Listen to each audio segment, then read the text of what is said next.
ఈరోజు దేవుని కృపావాక్యం వింటున్న మీ అందరికీ ప్రభు పేరట వందనాలు. దేవుడు మిమ్మలను మీ కుటుంబాన్ని మీరు చేస్తున్న పని అంతటిని దేవుడు బహుగా దీవించునుగాక. ఆమేన్.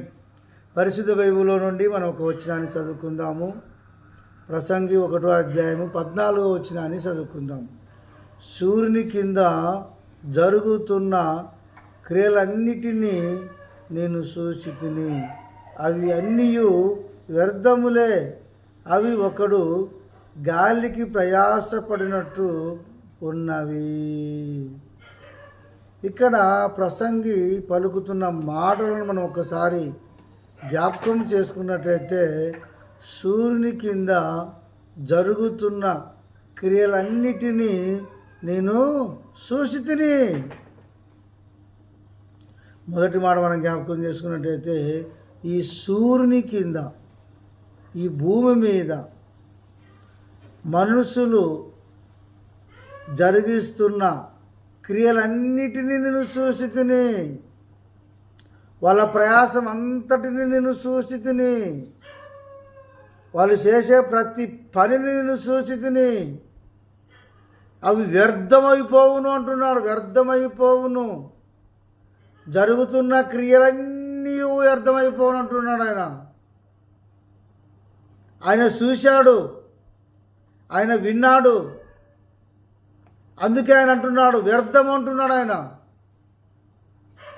మరొక మాట మనం జ్ఞాపకం చేసుకున్నట్టయితే, చక్కటి మాట కింద రాయబడినది, అవన్నీ వ్యర్థములే.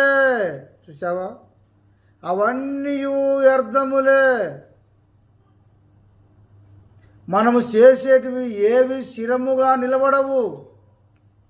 మనము చేసిన పని ఏది శాశ్వతంగా నిలవదు. అవన్నీ వ్యర్థమైపోతావని ప్రసంగి అంటూ ఉన్నాడు. అక్కడ కింద మరొక మాట జ్ఞాపకం చేసుకున్నట్టయితే, అవి ఒకడు గాలికి ప్రయాసపడినట్టు ఉన్నవి. గాలికి ప్రయాసపడినట్టు ఉన్నవి. ఎదురుగా గాలి వస్తుంది. ఎదురు గాలికి మనము వెళ్ళాలంటే వెళ్ళలేము. 2 అడుగులు ముందుకేస్తే 4 అడుగులు మనము వెనక్కి వచ్చేస్తాం.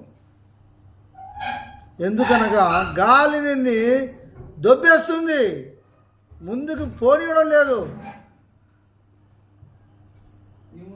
గాలి వచ్చినప్పుడు గాలికి ప్రయాసపడుట కంటే, గాలికి ప్రయాణము చేయుట కంటే అక్కడ కూర్చోవడము మంచిది. ఒక్కోసారి గాలి వస్తుంటాయి, కారులు లేచిపోతాయి, బోర్డులు లేచిపోతాయి, రేకుల చెట్లు లేచిపోతూ ఉంటాయి. గాలికి మనము ప్రయాసపడకూడదు, అది వ్యర్థమవుతుంది. నీ ప్రయాణం ముందు కొనసాగలేము మనము. గాలి వచ్చినప్పుడు తూర్పాలు పట్టాలా, పొట్టంతా బాగా లేచిపోతుంది. గాలి వచ్చినప్పుడు ఊపిన కూర్చోకూడదు, తూర్పాలు పట్టే పనిలో బాగా సక్సెస్ అవుతుంది. ప్రయాణం విషయంలో మనం సక్సెస్ కాలేము. దేవుని బిడ్డలారా, ఇక్కడ మనం 3 సంగతులు వింటున్నాం.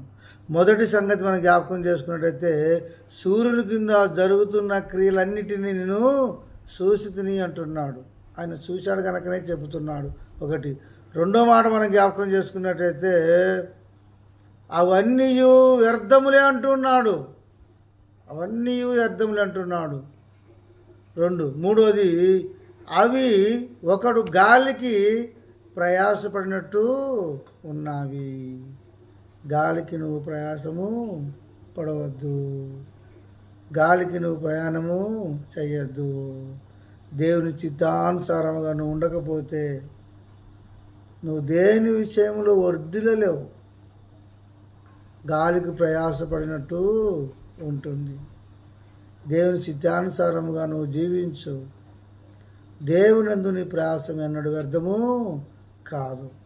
ఈ మాటలు దేవుడు దీవించును గాక. ఆమేన్. ప్రార్థన చేద్దాం. పరిశుద్ధుల తండ్రి, నీకు వందనాలు. ఇన్న వాక్యము హృదయంలో ఉంచుకొని వాక్యానుసారంగా జీవించే భాగ్యం దయచేయమని యేసు నామములో ప్రార్థిస్తున్నాం తండ్రి, ఆమేన్.